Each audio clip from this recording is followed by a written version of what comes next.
ഇന്ന് നമ്മൾ നോക്കുന്നത് ടോക്കിയോ റിവഞ്ചേഴ്സ് എന്ന ജാപ്പനീസ് അനിമി ടിവി സീരീസിന്റെ സീസൺ 1 5-ാമത്തെ എപ്പിസോഡാണ്.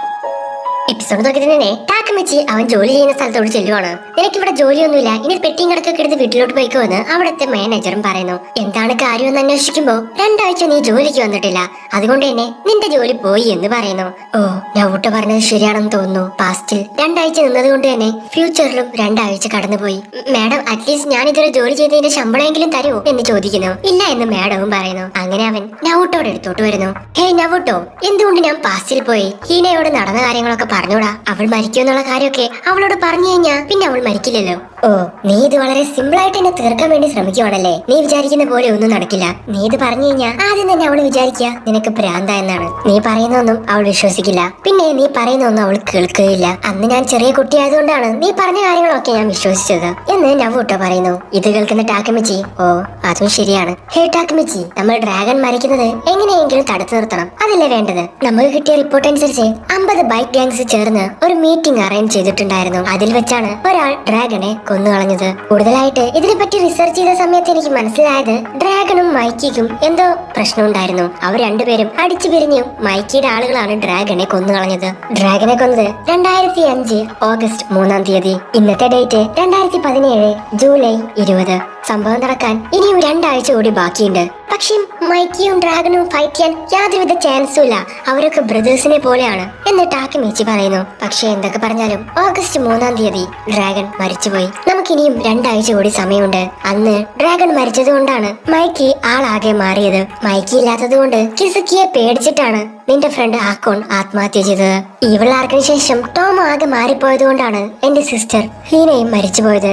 ടോമ മീൻസ് ടോക്കിയോ മാഞ്ചി ഗാങ്സ്. നീ ഈ മിഷൻ സക്സസ്ഫുള്ളി തീർത്തു കഴിഞ്ഞു കഴിഞ്ഞാൽ നമുക്ക് എല്ലാവരെയും രക്ഷിക്കാൻ പറ്റും എന്ന് നവൂട്ടോ പറയുന്നു. തീർച്ചയായിട്ടും ഞാൻ എല്ലാവരെയും രക്ഷിക്കുമെന്ന് പറഞ്ഞ് ടാക്കമിച്ചി അവന് ഹാൻഡ് ഷേക്ക് കൊടുക്കുന്നു. കണ്ണു തുറക്കുന്ന ടാക്കമിച്ചി ഏതോ ഒരു പെണ്ണിന്റെ കൂടെയാണ്. ടാക്കമിച്ചിക്ക് എന്താ ഇവിടെ നടക്കുന്നത് ഒന്നും മനസ്സിലാവുന്നില്ല. പെട്ടെന്ന് തന്നെ ആ ലേഡിക്ക് ഒരു കോൾ വരുന്നു. അതെടുത്ത് അവൾ ഒരു അരമണിക്കൂർ അത് കഴിഞ്ഞിട്ട് ഞാൻ വരാമെന്ന് പറയുന്നു. ടാക്കമിച്ചിയെ നോക്കുന്ന സമയത്ത് ടാക്കമിച്ചി അവിടെ ഒന്നും കാണാനില്ല. ഇവനിപ്പോ എവിടെ പോടാന്ന് പറഞ്ഞ് നോക്കുന്ന സമയത്ത് പുള്ളിക്കാരൻ അവിടെ നിന്ന് ഇറങ്ങി ഓടുന്നു. ഇതിനു മുമ്പ് എന്റെ പാസ്റ്റ് ലൈഫില് ഞാനൊരു ലേഡിയുടെ കൂടെ ഒന്നും ഉണ്ടായിട്ടില്ലല്ലോ. എന്താ ഇവിടെ നടക്കുന്നത്? എന്തായാലും ഇതൊരിക്കലും ഹീന അറിയാൻ പാടില്ല. ഹേ ടാക്കമിച്ചി, ഞാൻ എന്തറിയാൻ പാടില്ലെന്നാ നീ പറയുന്നേ എന്ന് പറഞ്ഞ് അങ്ങോട്ട് വരുവാണ് ഹീന. ഒന്നുമില്ല. ദൈവമേ, ഇവൾക്ക് എങ്ങാനും മനസ്സിലായി കാണോ? നീ എന്തെങ്ങനെ പിന്നെയും മാറിക്കൊണ്ടിരിക്കുന്നേ? ഇപ്പൊ നീ വളരെ മെച്യൂർ ആയിട്ടുള്ള ഒരാളാണ്. അന്ന് റൂഫ് ടോപ്പിൽ നീ ഫയർ വർക്ക്സ് കാണുന്ന സമയത്ത് പെട്ടെന്ന് തന്നെ നീ പഴയതുപോലെയായി. നീ വീട്ടിലോട്ട് ഓടിപ്പോയി. പിന്നീട് സ്കൂളിൽ വെച്ച് എന്നോട് മിണ്ടുന്നില്ല, കാണുന്ന സമയത്ത് തിരിഞ്ഞു നോക്കുന്ന പോലും ചെയ്യുന്നില്ല. എന്നാൽ ഇപ്പോ മെച്യൂരിറ്റിയോട് തന്നെ എന്നോട് സംസാരിക്കുന്നു. സങ്കടത്തോടെ ഹീന പറയുന്നു. ഓ, ഞാൻ ഫ്യൂച്ചറിലോട്ട് പോയി കഴിഞ്ഞു കഴിഞ്ഞാൽ പഴയ ഞാനായിരിക്കില്ലേ ഇവിടെ ഉണ്ടാവുന്നത്? അവന് ഈ കാര്യങ്ങളൊന്നും അറിയില്ലല്ലോ എന്നവൻ ചിന്തിക്കുന്നു. മാത്രമല്ല, പഴയ ടാക്കമിച്ചി നീ വെറുതെ ഹീനയെ ചതിക്കലടാ എന്നും പറഞ്ഞുകൊണ്ട് ചിന്തിച്ചിരിക്കുവാണ് അവൻ. പെട്ടെന്ന് തന്നെ അവന്റെ ഫോൺ റിങ് ചെയ്യുന്നു. ആരാണെന്ന് പറഞ്ഞ് നോക്കുന്ന സമയത്ത് അത് ഡ്രാഗൺ ആണ്. ഫോൺ എടുക്കുന്ന ടാക്കമിച്ചിയോട് ഡ്രാഗൺ സോഷ്യൽ ഇസ്രായേലിലോട്ട് വരാൻ പറയുന്നു. എന്നിട്ട് കോൾ കട്ട് ചെയ്യുന്നു. ഏയ് ഹീന, എന്തിനാണെന്നറിയില്ല, ഡ്രാഗൺ എന്നെ പെട്ടെന്ന് കാണണമെന്ന് പറഞ്ഞു. സോഷ്യൽ ഇസ്രായേലിലോട്ട് പോവാണ് ഞാൻ. ഇത് കേൾക്കുന്ന ഹീന ഞാനും നിന്റെ കൂടെ വരുന്നുണ്ടെന്ന് പറഞ്ഞ് അവന്റെ കൂടെ പോകുന്നു. ഹേയ് ടാക്കമിച്ചി, നിന്റെ ലൈഫിൽ നിനക്ക് ഏറ്റവും പ്രധാനപ്പെട്ട സമയം ഏതാണ്? നീ എന്താ പറയുന്നേ? എനിക്ക് മനസ്സിലാവുന്നില്ല. നിന്റെ കൂടെ നടക്കുന്ന ഈ ഒരു സമയം ഉണ്ടല്ലോ, ഇതാണ് എനിക്ക് വളരെ ഇമ്പോർട്ടന്റ് ആയിട്ടുള്ള സമയം. അതുപോലെ നിന്റെ സമയം ഏതാണെന്നാണ് ഞാൻ ചോദിച്ചത്. ഓ, ഇപ്പൊ മനസ്സിലായി. ഞാൻ നിന്നെ മരിക്കാൻ ഒരിക്കലും വിട്ടുകൊടുക്കില്ല. അതാണ് എനിക്ക് വളരെ ഇമ്പോർട്ടന്റ് ആയിട്ടുള്ള ടൈം എന്ന് ടാക്കമിച്ചി മനസ്സിൽ ചിന്തിക്കുന്നു. ഇതേ സമയം തന്നെ ഒരുപാടധികം ബൈക്കുകളുടെ ശബ്ദം കേൾക്കുകയാണ്. നോക്കുന്ന സമയത്ത് ഒരു ബൈക്ക് ഗാങ് അതാ അങ്ങോട്ട് വരുന്നു. ഇങ്ങോട്ട് വരാനാണോ ഡ്രാഗൺ പറഞ്ഞേ എന്ന് പറഞ്ഞ് ഹീനയോട് ചോദിക്കുന്നു. അതെ എന്ന് ഹീനയും പറയുന്നു. എന്തിനാ ഒരുപാട് ബൈക്കേഴ്സ് ഇപ്പൊ ഇങ്ങോട്ട് വരുന്നേ എന്ന് പറഞ്ഞ് ഹീന ചോദിക്കുന്നു. ഒന്നുകൊണ്ട് പേടിക്കേണ്ട ആവശ്യമില്ല, നീ എന്റെ ബാക്കിൽ നിന്നാ മതി, നിന്നെ ആരും ഒന്നും ചെയ്യില്ല. ഡേയ്, നീയൊക്കെ ഇവിടെ എന്താണ് ചെയ്യുന്നേ? മര്യാദയ്ക്ക് വീട്ടിലോട്ട് പോടാ എന്നൊരാൾ പറയുന്നു. എന്നോട് ഇങ്ങോട്ട് വരാൻ ഒരാൾ പറഞ്ഞു, അതുകൊണ്ടാണ് ഞങ്ങൾ വന്നതെന്ന് ടാക്കമിച്ചി പറയുന്നു. നിന്നെ പോലെയുള്ളതിനൊക്കെ ഈ മീറ്റിംഗിന് വിളിച്ചിട്ടുണ്ടോ എന്ന് പറഞ്ഞ അയാൾ അവനോട് ചോദിക്കുന്നു. ഇതേ സമയം തന്നെ ടോമോയുടെ 2nd ഡിവിഷൻ ക്യാപ്റ്റൻ മീക്സിയ അത് കാണുന്നു. ഹേയ്, നീയാണോ ടാക്കമിച്ചി? നമ്മുടെ കമാൻഡറിന്റെ ഗസ്റ്റിന്റെ മുകളിൽ കൈവെക്കലടാ എന്നും പറഞ്ഞുകൊണ്ട് അവിടെ ഉണ്ടായിരുന്നവരെ പിടിച്ചു മാറ്റുവാണ് അവൻ. ഹേ ടാക്കമിച്ചി, നീ എന്തിനാ നിന്റെ വൈഫിന്റെ കൂടെ ഇങ്ങോട്ട് വന്നിരിക്കുന്നേ എന്നൊരാൾ ചോദിക്കുന്നു. അത് വേറെ ആരുമല്ല, നമ്മുടെ മൈക്കി ആയിരുന്നു. നിങ്ങൾ എന്തിനാ എന്നെ ഇങ്ങോട്ട് വിളിച്ചത് എന്ന് പോലും എനിക്ക് അറിയില്ല എന്ന് ടാക്കമിച്ചി അവരോട് പറയുന്നു. ഇതേസമയം എന്തൊക്കെയുണ്ട് ഹീന എന്ന് ചോദിച്ചുകൊണ്ട് വരുവാണ് ഡ്രാഗൺ. കുഴപ്പമില്ലെന്ന് ഹീനയും പറയുന്നു. ഹേ ഹേമ, ടാക്കമിച്ചിയുടെ വൈഫ് ഇവിടെയുണ്ട്, അവരെ കുറച്ചേരം ഒന്ന് നോക്കണേ എന്ന് പറഞ്ഞ് ഡ്രാഗൺ ഒരു ലേഡിയെ വിളിക്കുന്നു. ഇതേസമയമാണ് ഹേമ ടാക്കമിച്ചിയെ കാണുന്നത്. ഏയ് മുത്തേ, നീ എന്താ ഇവിടെ എന്ന് പറഞ്ഞ് ടാക്കമിച്ചിയോട് ചോദിക്കുവാണ് ഹേമ. ഹേമയെ കണ്ട ടാക്കമിച്ചി ഒരു നിമിഷം പകച്ചു പോകുന്നു. അല്ല, ഇവളെന്തിനാ നിന്നെ മുത്തേന്നൊക്കെ വിളിക്കുന്നത് എന്ന് പറഞ്ഞ് ചോദിക്കുവാണ് ഹീന. ഇത് കേൾക്കുന്ന ഡ്രാഗനും ഒന്നും തന്നെ മനസ്സിലാവുന്നില്ല. ഇവൾക്ക് നേരത്തെ തന്നെ ഇവനെ അറിയൂ എന്നൊക്കെ ചിന്തിച്ചുകൊണ്ടിരിക്കുകയാണ് അവർ. അതെ, സോറി ട്ടോ, അവിടെ നടന്നിരുന്ന ഒന്നും എനിക്ക് ഓർമ്മയില്ല എന്ന് ടാക്കമിച്ചി പറയുന്നു. അങ്ങനെയാണെങ്കിൽ ഞാൻ പകുതി ഡ്രസ്സിൽ നിന്നൊന്നും നിനക്ക് ഓർമ്മയില്ലേ എന്ന് ഹേമ അവനോട് ചോദിക്കുന്നു. ഇത് കേൾക്കുന്ന ഹീന നല്ല രീതിക്ക് എന്നെ ടെൻഷൻ ആവുന്നു. ടാക്കമിച്ചി ഹീനയെ സമാധാനിപ്പിക്കാൻ ശ്രമിക്കുന്നുണ്ടെങ്കിലും ഹീന ടാക്കമിച്ചിയെ വാരിക്കോരി എടുത്ത് അടിക്കുന്നു. നീ എന്നോട് തന്നെ ഇത് ചെയ്തല്ലോടാ എന്ന് പറഞ്ഞ് ഹീന അവിടെ നിന്നും പോകുന്നു. എന്നോട് ക്ഷമിക്കട്ടാക്കമിച്ചി, ഞാൻ എന്റെ ലാഭത്തിന് വേണ്ടിയാണ് നിന്നെ യൂസ് ചെയ്തത്. വേറൊരാളുടെ കൂടെ ഇരിക്കുന്നത് കൊണ്ടാ ഡ്രാഗന് ജലസാവെന്ന് വിചാരിച്ചാണ് ഞാൻ നിന്നെ യൂസ് ചെയ്തത്. പക്ഷേ ഡ്രാഗൻ എന്നെ കണ്ട ഭാവം പോലും നടിക്കുന്നില്ല എന്ന് പറഞ്ഞ് ഹേമ അവിടെ നിന്നും പോകുന്നു. ഓ, ഡ്രാഗന്റെ അറ്റൻഷന് വേണ്ടിയാണോ ഇവളിതെല്ലാം ചെയ്യുന്നേ എന്ന് പറഞ്ഞ് ടാക്കമിച്ചി ചിന്തിക്കുന്നു. അങ്ങനെ ടാക്കമിച്ചിയും കൂട്ടിക്കൊണ്ട് അവർ ആ മീറ്റിങ്ങിന് പോവുകയാണ്. ഓ, വെൽക്കം സാർ, വെൽക്കം സാർ എന്ന് പറഞ്ഞ് തല കുനിച്ച് നിൽക്കുവാണ് അവിടെയുള്ള ആളുകൾ. നോക്കുന്ന സമയത്ത് മൈക്കിയും ഡ്രാഗനും അങ്ങോട്ട് വരുന്നത്. പുറകെ തന്നെ ടാക്കമിച്ചിയുണ്ട്. മൈക്കി എല്ലാവരുടെയും മുമ്പിൽ വന്ന് തിരിഞ്ഞു നിൽക്കുന്നു. എല്ലാവരും നിശബ്ദരായി നിൽക്കുവാണ്. ആ പവർ എന്താണെന്നുള്ള കാര്യം ടാക്കമിച്ചിക്ക് മനസ്സിലാവുന്നു. ഒരു ലീഡർ എന്നൊക്കെ പറഞ്ഞ ഇതാണല്ലേ മൈക്കിയുടെ പവർ. എനിക്ക് മനസ്സിലായി, മൈക്കി ശരിക്കും അടിപൊളിയാണ് എന്ന് ടാക്കമിച്ചി ചിന്തിക്കുന്നു. ഇന്ന് നമ്മൾ ഇവിടെ എല്ലാവരും ഒത്തുകൂടിയിരിക്കുന്നത് മോബിയസ് നമ്മളുടെ ആളുകളുടെ മേത്ത് കൈവച്ചു. നമ്മൾ ഒരിക്കലും വെറുതെ ഇരിക്കാൻ പാടില്ല എന്ന് മൈക്കി പറയുന്നു. ആരാണ് മോബിയസ് എന്ന് പറഞ്ഞ് ചിന്തിച്ചു നിൽക്കുവാണ് ടാക്കമിച്ചി. അതേസമയം തന്നെ രണ്ടുപേർ ടാക്കമിച്ചിയുടെ അടുത്തോട്ട് വരുന്നു. ഹേയ്, നീയാണല്ലേ ടാക്കമിച്ചി? നീ കാരണമാണ് കിയോമേസ് ഒക്കെ അന്ന് അങ്ങനെയൊക്കെ സംഭവിച്ചത് എന്ന് പറഞ്ഞ് അതിൽ ടെൻഷൻ ആവുന്നു. അവരാണ് തേർഡ് ഡിവിഷൻ ക്യാപ്റ്റൻ. ഇതേസമയം തന്നെ സെക്കൻഡ് ഡിവിഷൻ ക്യാപ്റ്റൻ വന്ന് ടാക്കമിച്ചിയെ രക്ഷിക്കുന്നു. കിയോമേസ ടോക്കിയോ മാഞ്ചി ഗാങ്സിന്റെ പേര് യൂസ് ചെയ്ത് തെറ്റ് ചെയ്തു. അതിൽ ടാക്കമിച്ചി ഒരു തെറ്റും ചെയ്തിട്ടില്ല.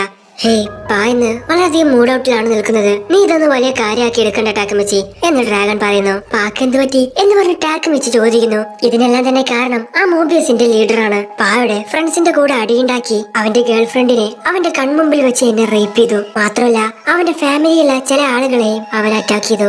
മോബിയസ് എപ്പോഴും സെയിഞ്ചിക്കോല് വെച്ചായിരിക്കും പ്രശ്നങ്ങളൊക്കെ ഉണ്ടാക്കുന്നത്. പക്ഷേ ആ ഏരിയ ഒക്കെ ടോമയല്ലേ കൺട്രോൾ ചെയ്യുന്നത് എന്ന് ടാക്കമിച്ചി ചോദിക്കുന്നു. ടോമ ശുഭയാണ് കൺട്രോൾ ചെയ്യുന്നത്, ഷിൻജിക്കോ അവരുടെ ഏരിയയാണ്. ഇതേ സമയം തന്നെ എന്താ ചെയ്യേണ്ട പാവ് എന്ന് മൈക്കി അവനോട് ചോദിക്കുന്നു. ഇതെല്ലാം തന്നെ ഞാൻ കാരണം ഉണ്ടായ പ്രശ്നങ്ങളാണ്. മോബിയസിന്റെ കൂടെ നമ്മൾ ഫൈറ്റ് ചെയ്താ നമ്മുടെ ആളുകൾക്കും അത് കാരണം പ്രശ്നം ഉണ്ടാവും. എന്റെ പ്രശ്നത്തില് ഞാൻ നിങ്ങളെ വലിച്ചിടണോ എന്ന് പാവ് മൈക്കിയോട് ചോദിക്കുന്നു.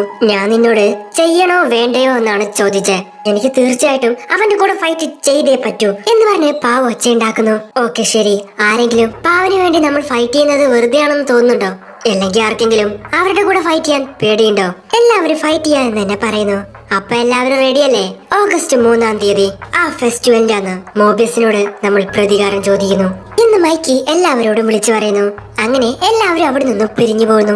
ഓഗസ്റ്റ് 3-ാം തീയതി അന്നാണ് ഡ്രാഗൺ മരിച്ചത് എന്ന കാര്യം ഓർമ്മ വരുവാണ് ടാക്കമിച്ചിക്ക്. അങ്ങനെയാണെങ്കിൽ ഈ ഒരു സമയത്ത് ടോക്കി മാഞ്ചി ഗാങ്സിനേക്കാൾ വലിയ ഗാങ് ആയിരിക്കും മോബിയസ് ഗാങ്. ഡ്രാഗനെ ഞാൻ എങ്ങനെ രക്ഷിക്കും? മൈക്കിക്കും ഡ്രാഗൺക്കും തമ്മിൽ ഫൈറ്റ് ഉണ്ടാവോ? ഒന്നും മനസ്സിലാവുന്നില്ലല്ലോ. എന്തായാലും ഈ ഐഡിയ വർക്കാവും. നീ ഒരു ജീനിയസ് തന്നെയാണ് ടാക്കമിച്ചി. നേരെ ഡ്രാഗന്റെ അടുത്ത് എന്നിട്ട് ഞാൻ നിങ്ങളുടെ ബോഡി ഗാർഡായിട്ട് നിൽക്കുന്നോണ്ട് കുഴപ്പമുണ്ടോ എന്ന് ചോദിക്കുന്നു. എനിക്കൊരു ബോഡി ഗാർഡിന്റെ ആവശ്യമില്ല, മര്യാദയ്ക്ക് ഇവിടെ നിന്ന് പൊക്കോ എന്ന് പറഞ്ഞു വിടുവാണ് ഡ്രാഗൺ. ഓ ചേ, പ്ലാൻ എ പാളിപ്പോയി, പക്ഷേ പ്ലാൻ ബി ഉണ്ടല്ലോ എന്ന് പറഞ്ഞ് ടാക്കമിച്ചി ഒരു ഗ്ലാസും വെച്ച് ഡ്രാഗനെ ഫോളോ ചെയ്യുന്നു. എന്തുപറ്റി? മൈക്കി ഒച്ച ഉണ്ടാക്കുന്നുണ്ടല്ലോ. ഡ്രാഗണും മൈക്കിയും അടികൂടുകയാണോ എന്ന് പറഞ്ഞ് ടാക്കമിച്ചി നോക്കുന്ന സമയത്ത് ഞാൻ കുട്ടികളുടെ ഫുഡല്ലേ ഓർഡർ ചെയ്തേ, ഇതില് ഫ്ലാഗ് ഒന്നും ഇല്ലല്ലോ എന്ന് പറഞ്ഞ് ഒച്ച വെക്കുവാണ് മൈക്കി. ഇതേ സമയം തന്നെ ഒരു ഫ്ലാഗ് എടുത്ത് ഡ്രാഗൺ അതിൽ വെക്കുന്നു. ഡ്രാഗന്റെ കയ്യിൽ എങ്ങനെയാ ഫ്ലാഗ് വന്ന്? സംതിങ് ഫിഷ് എന്ന് പറഞ്ഞ് ടാക്കമിച്ചി പറയുന്നു. വീണ്ടും എന്തൊക്കെയാ ശബ്ദം കേൾക്കുന്നു. എന്താ വീണ്ടും അവർ അടികൂടാണോ എന്ന് പറഞ്ഞ് തിരിഞ്ഞു നോക്കുവാണ് ടാക്കമിച്ചി. എത്ര പ്രാവശ്യം നിന്നോട് പറഞ്ഞിട്ടുണ്ട് ഫുഡ് കഴിച്ചു കഴിഞ്ഞാൽ പെട്ടെന്ന് തന്നെ കിടന്ന് ഉറങ്ങരുതെന്ന്? എത്ര പറഞ്ഞാലും കേൾക്കൂലേ കുട്ടി എന്ന് പറഞ്ഞുകൊണ്ട് ഡ്രാഗൺ മൈക്കിയെ എടുത്തുകൊണ്ട് അവിടെ നിന്ന് കൊണ്ടുപോകുന്നു. ശരിക്കും ഡ്രാഗൺ മൈക്കിയെ നല്ല രീതിക്ക് എന്നെ ടേക്ക് കെയർ ചെയ്യുന്നുണ്ട് എന്ന് ടാക്കമിച്ചി ചിന്തിക്കുന്നു. ഹേയ് മൈക്കി, നമ്മൾ സ്ഥലത്തെത്തി. കണ്ണു തുറന്ന് നോക്ക്. കണ്ണു തുറക്കുന്ന മൈക്കി കാണുന്നത് ഹോസ്പിറ്റലാണ്. നമ്മൾ എന്തിനാ ഹോസ്പിറ്റലിലോട്ട് വന്നിരിക്കുന്നത് എന്ന് മൈക്കി ചോദിക്കുന്നു. അകത്തോട്ട് പോയവർ ഒരാളെ കാണുന്നു. ഇതാണ് മോബിയസ് റേപ്പ് ചെയ്ത അവന്റെ ഗേൾഫ്രണ്ട് എന്ന് എന്ന് പറഞ്ഞ് കാണിച്ചു കൊടുക്കുവാണ് മൈക്കിക്ക്. ഇതെല്ലാം തന്നെ ഒളിച്ചിരുന്ന് ടാക്കിമിച്ചിയും കാണുന്നുണ്ട്. നിങ്ങൾ എന്തിനാണ് ഇങ്ങോട്ട് വന്നിരിക്കുന്നത്? നിങ്ങളെ പോലുള്ള റൗഡി പിള്ളേരുടെ കാരണമാണ് എന്റെ ഈ മോൾക്ക് ഈ ഗതി വന്നത് എന്ന് പറഞ്ഞ് ആ പെണ്ണിന്റെ ഡാഡി അങ്ങോട്ട് വന്ന് അവിടെ ഒച്ച ഉണ്ടാക്കുന്നു. ഏയ് കെനി, നീ എന്തിനാ തലകുനിച്ച് നിൽക്കുന്നേ എന്ന് പറഞ്ഞ് മൈക്ക് കെനിയോട് ചോദിക്കുന്നു. നിങ്ങളെ പോലുള്ള പന്നികൾ കാരണം ഇവിടെ സാധാരണക്കാർക്ക് പോലും ജീവിക്കാൻ പറ്റാത്ത അവസ്ഥയാണ്. കൊല്ലടാ, അവളെ അങ്ങ് കൊന്നിട്ട് പോടാ. ചത്തോന്ന് അറിയാൻ വേണ്ടി വന്നിരിക്കോ കള്ളത്തെമ്മാടികള്. ടേക്കളവാ സൂക്ഷി എന്ന് പറഞ്ഞ് തീരുമ്പോഴേക്കും ഡ്രാഗൺ അവന്റെ തല പിടിച്ച് താത്തുന്നു. നമ്മളൊരു തെറ്റും ചെയ്തിട്ടില്ല, പിന്നെ എന്തിനാ നമ്മൾ തല കുനിച്ച് നിൽക്കുന്നേ എന്ന് പറഞ്ഞ് മൈക്ക് ചോദിക്കുവാണ് ഡ്രാഗനോട്. മൈക്ക് ചോദിക്കുന്നത് ശരിയല്ലേ എന്ന് പറഞ്ഞ് ടാക്കിമിച്ചിയും ചിന്തിക്കുന്നു. നിങ്ങളെപ്പോലുള്ള ഗാങ്സ്റ്റേഴ്സ് ഒക്കെ ഒരു പേടിയില്ലാണ്ട് നിങ്ങളുടെ ഇഷ്ടത്തിന് വളർന്നുകൊണ്ടിരിക്കുവാണ്. എന്റെ കുട്ടി അവളൊരു തെറ്റും ചെയ്തിട്ടില്ല, പിന്നെ എന്തിന് അവൾ ഇതൊക്കെ അനുഭവിക്കണം? വേദന എന്താന്ന് പോലും അറിയാതെ വളർത്തിയതാണ് ഞാൻ അവളെ. നിങ്ങൾക്കറിയോ?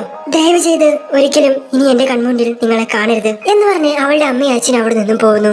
നമ്മുടെ ഗ്യാങ്ങിലിരിക്കുന്ന ഓരോരുത്തർക്കും അച്ഛൻ, അമ്മ എന്ന് പറഞ്ഞ് ഒരുപാട് പേരുണ്ട്. നമ്മൾ ചെയ്യുന്ന കാര്യം കൊണ്ട് ഒന്നും തന്നെ അറിയാത്ത അവർ കഷ്ടപ്പെടരുത്. നമ്മളിങ്ങനെ നടന്നതിന് തലകുനിച്ച് സോറി ചോദിക്കുന്നത് തന്നെയാണ് ശരി എന്ന് ഡ്രാഗൺ അവനോട് പറയുന്നു. നീ പറഞ്ഞത് ശരിയാണ് ഡ്രാഗൺ, ഞാൻ ക്ഷമ ചോദിച്ചേ പറ്റൂ. അത് മാത്രമല്ല, നീ എന്റെ സൈഡ് നിൽക്കുന്നതിന് എനിക്ക് ഒരുപാട് നന്ദിയുണ്ട് എന്ന് മൈക്കിയും പറയുന്നു. ഇപ്പോഴാണ് എനിക്ക് മനസ്സിലായത് ഡ്രാഗൺ മരിച്ചതിന് ശേഷം മൈക്കി എന്തുകൊണ്ട് അങ്ങനെ ആയതെന്ന്. ഡ്രാഗൺ മൈക്കിയെ നോക്ക് മാത്രമല്ല അവനെ നല്ല വഴിക്ക് നടത്തുകയും ചെയ്യുന്നുണ്ട് എന്ന് ടാക്കിമിച്ചി ചിന്തിക്കുന്നു. അവർ രണ്ടുപേരും നടന്നു പോകുന്നത് നോക്കി ടാക്കിമിച്ചി പറയുന്നു, തീർച്ചയായിട്ടും ഇവർ രണ്ടുപേരും അടികൂടാൻ യാതൊരു ചാൻസും ഇല്ല. സോ അവിടെ വെച്ച് എപ്പിസോഡ് അവസാനിക്കുന്നു. മൈക്കിക്കും ഡ്രാഗണും എന്തോ പ്രശ്നം ഉണ്ടായതുകൊണ്ട് ടോമോ ഇപ്പൊ 2 ടീമായിട്ട് പിരിഞ്ഞു. അതിൽ മൈക്കിക്ക് പോലും അറിയാതെ മൈക്കിയുടെ ആളുകൾ ഡ്രാഗനെ കൊന്നു. ഡ്രാഗൺ മരിച്ചത് കണ്ട് മൈക്കി ഹേർട്ടായി ഫ്യൂച്ചറിൽ മാറിപ്പോയി. ഡ്രാഗനെ എങ്ങനെയെങ്കിലും ടാക്കിമിച്ചി രക്ഷിച്ചു കഴിഞ്ഞാൽ ഡ്രാഗൺ മൈക്കിയെ നല്ല പോലെ തന്നെ നോക്കും. സോ ടോമ തീർച്ചയായിട്ടും ഒരു ഈവിൾ ആർക്കായി മാറാൻ സാധ്യതയില്ല. അതുകൊണ്ട് തന്നെ ഹീനയും മരിച്ചു പോവില്ല.